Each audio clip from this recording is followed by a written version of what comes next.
temáticamente? ¿Hice bien la oración? Sí, de lo que vamos a hablar hoy es la diferencia entre un cierre administrativo y un cierre definitivo del caso donde se retiran los cargos.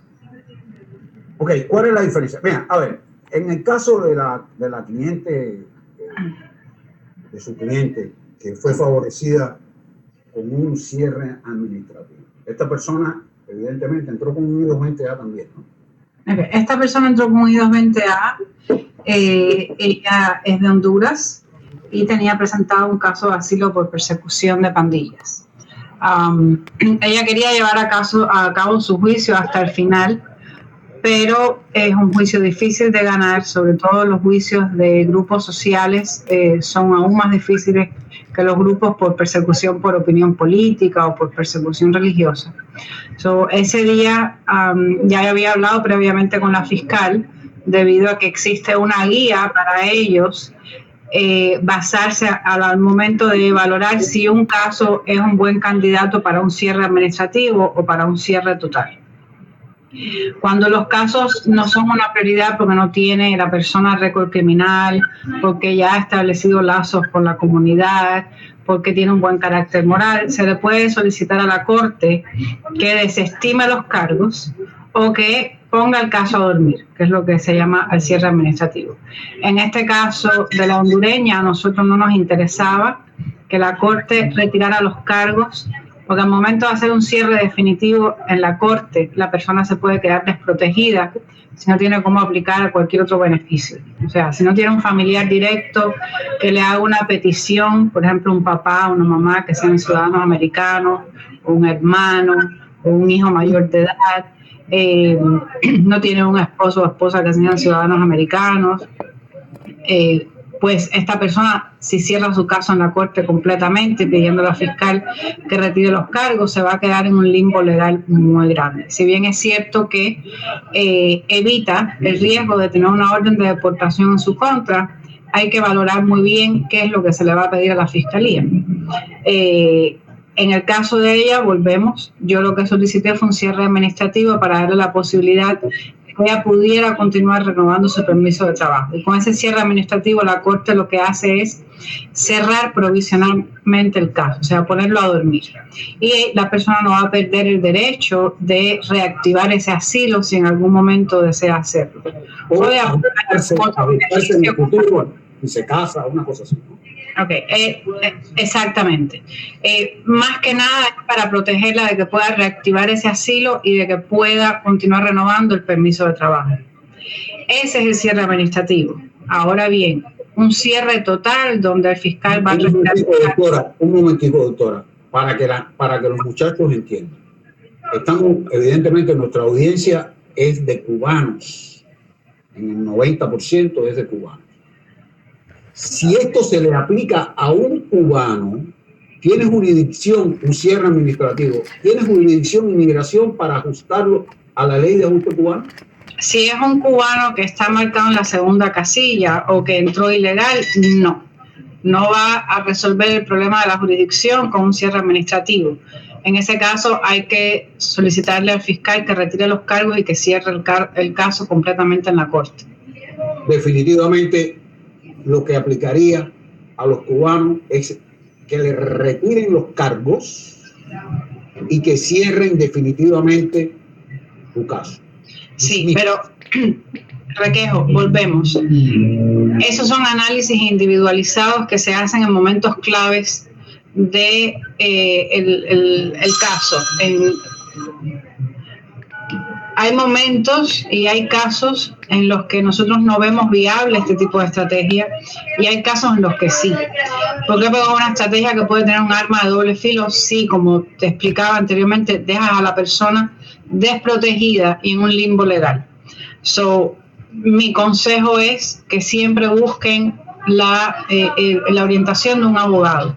De hecho, hoy en la mañana tuvimos aquí un cliente que es cliente nuestro y que por su cuenta fue a pedirle a un notario que hiciera una solicitud de cierre de su caso en la Corte porque él tenía una petición de su hermano aprobada.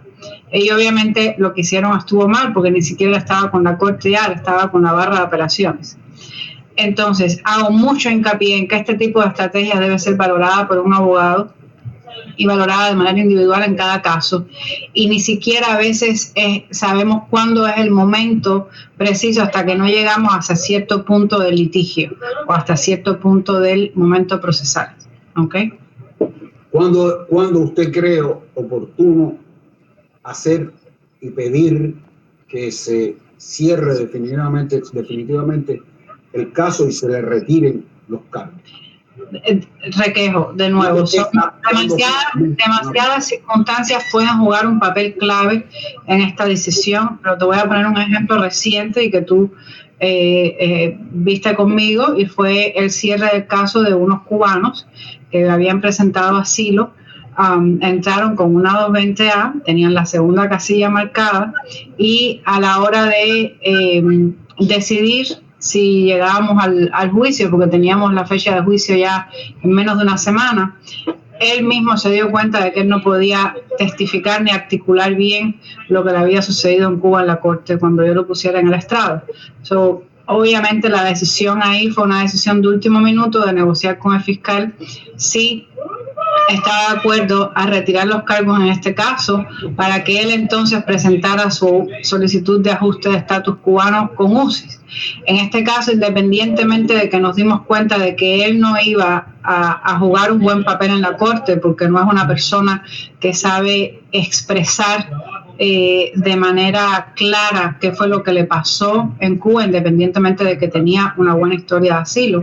El fiscal y el juez no estaban de acuerdo en su legibilidad para la ley de ajuste cubano con la 220A. Entonces, ni íbamos a ganar la residencia y íbamos a correr un gran riesgo poniéndola a él en el estrado a testificar sobre lo que le pasó en Cuba en relación a su caso de asilo. Entonces, la decisión en ese caso fue solicitar el cierre definitivo para entonces defender la residencia con inmigración y evitarle a él una orden de deportación. Pero volvemos a lo mismo, son circunstancias específicas y cada caso es muy diferente uno al otro. Doctora, definitivamente esta es el ABC de cómo se maneja.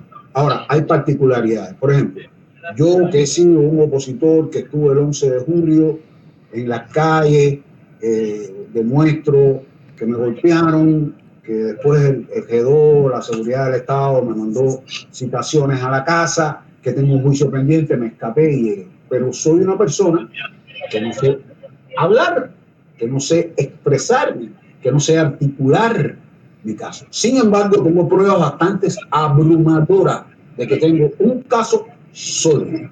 Yo se lo presenté a usted con mi I-589, se lo depositamos, hicimos las traducciones del lugar, se los enviamos a Fiscalía y después el juez y el fiscal van a ver su caso sólido. ¿Qué es lo que quiero decir? Si usted tiene un caso sólido, la abogada tiene por dónde jugar. Ahora, si usted tiene un caso fake, un caso wake, débil, bueno, el fiscal y el juez van a abusar con usted. Y los abogados poco pueden hacer. ¿Estoy en lo correcto? ¿Y es lo que usted quiere decir? Sí, no, Requejo. Vamos a empezar por aclarar que aunque la persona tenga un buen caso de asilo, los asilos de por sí son casos muy difíciles de ganar. Más aún difícil de ganar en la corte. Por eso hago mucho hincapié en que cada caso es diferente y en que cada caso se valoran circunstancias diferentes.